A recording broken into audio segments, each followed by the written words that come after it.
एक घने जंगल के किनारे एक बड़ा सा पेड़ था जिस पर एक चिड़िया का घोंसला था।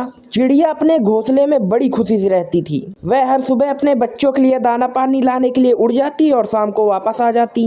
एक दिन जंगल में एक चुड़ैल आ गई। चुड़ैल बहुत भूखी थी और अपने खाने की तलाश में इधर उधर घूम रही थी। उसने चिड़िया को देखा और सोचा, ये चिड़िया और इसके बच्चे मेरा पेट भर सकते हैं। चुड़ैल पेड़ के नीचे जाकर बोली, अरे चिड़िया रानी, क्या तुम मुझे थोड़ा खाना दोगी? मैं बहुत भूखी हूँ। चिड़िया समझ गई थी कि चुड़ैल बहुत चालाक है, ये मुझे और मेरे बच्चों को खा सकती है। चिड़िया बहुत सोच समझ कर बोली, अरे चुड़ैल बहन, तुम मुझे खाओगी और मेरे बच्चों को खाओगी तो तुम्हारा कुछ भला नहीं होगा, लेकिन अगर तुम मेरे बच्चों को कुछ नहीं करोगी तो मैं तुम्हारे लिए बहुत कुछ ला सकती हूँ। चिड़िया मन ही मन अपनी चतुराई पर बहुत खुश होती है और वह अपनी सहेली मिंकी से मिलना चाहती है। चिड़िया अपनी दोस्त मिंकी से मिलने जंगल की ओर चल देती है। रास्ते में ही उसकी सहेली मिंकी उसे मिल जाती है।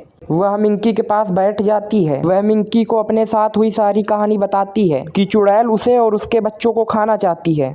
इतना सुनते ही उसकी सहेली मिंकी बोलती है, तुम डरो नहीं, मैं एक तांत्रिक को जानती हूँ। मित्र, तुम डरो नहीं, मैं एक तांत्रिक बाबा को जानती हूँ, वो बहुत ताकतवर हैं, वही तुम्हें इस मुसीबत से बचा सकते हैं। चलो उनकी गुफा की तरफ चलते हैं। फिर वे दोनों तांत्रिक की गुफा की ओर चल देते हैं। गुफा में पहुंचते ही चिड़िया जोर जोर से चिल्लाने लगती है, बाबा रक्षा करो, बाबा रक्षा करो।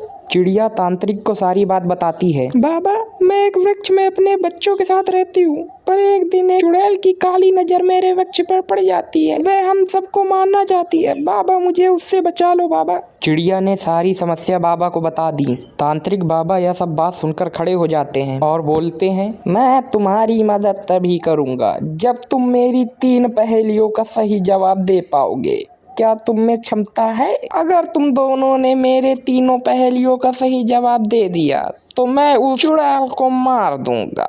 इतना सुनते ही चिड़िया और मिंकी आपस में बात करने लगते हैं कि अब क्या करें। दोनों बहुत देर तक बात करने के बाद सोचते हैं कि हमें इनकी पहेली का जवाब देना चाहिए। फिर मिंकी बोलती है, पूछिए बाबा, आपका क्या सवाल है? तो बताओ, ऐसा कौन सा धन है जो हम जितना बांटते हैं वो उतना ही बढ़ता जाता है? इतना सुनते ही चिड़िया और मिंकी आपस में फिर से बात करने लगते हैं। वो बहुत देर तक सोचते हैं और फिर बोलते हैं, मुझे इसका जवाब पता है, रुको मैं बताती हूँ। इतने में ही बाबा बोलते हैं, क्या हुआ, नहीं पता जवाब? नहीं बाबा, मुझे इस सवाल का जवाब पता है। वो चीज है विद्या। हम विद्या को जितना बांटते हैं वो हम पे उतना ही बढ़ती है। इतना सुनते ही तांत्रिक भौचक्का रह जाता है। सही जवाब। चलो अब मेरे दूसरी पहेली का जवाब दो। ऐसी कौन सी मिठाई है जिसमें फल और फूल दोनों का नाम आता है?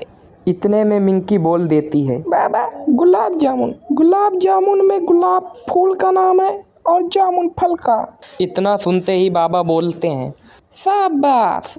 चलो मेरे अंतिम प्रश्न का जवाब दो। ऐसा कौन सा जीव है जो एक बार पानी पी लेता है तो हफ्तों तक पानी नहीं पीता? इतने में चिड़िया तुरंत बोल पड़ती है, बाबा ऊंट। ऊंट एक बार पानी पी लेता है तो वो हफ्ते भर पानी नहीं पीता। पहेलियों के सही उत्तर सुन बाबा बहुत खुश होता है। बहुत बढ़िया, तुम दोनों बहुत बुद्धिमान हो।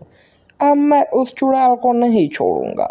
चलो मेरे साथ जंगल की ओर चलो। वे सब जंगल की तरफ चल देते हैं। चलते चलते रात हो जाती है और कुछ आगे चलते ही उन्हें चुड़ैल मिल जाती है जो एक पेड़ के ऊपर बैठी थी।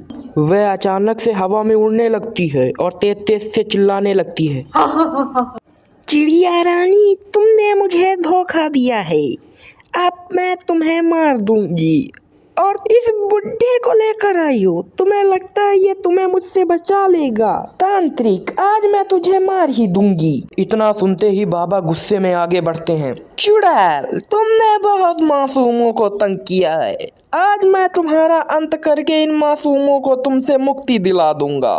और फिर बाबा गुस्से में अपनी शक्ति से एक हथियार मंगा लेते हैं और फिर उसी हथियार से उस चुड़ैल को मार देते हैं। और फिर मिंकी और चिड़िया रानी दोनों मिलकर बाबा का धन्यवाद करती हैं।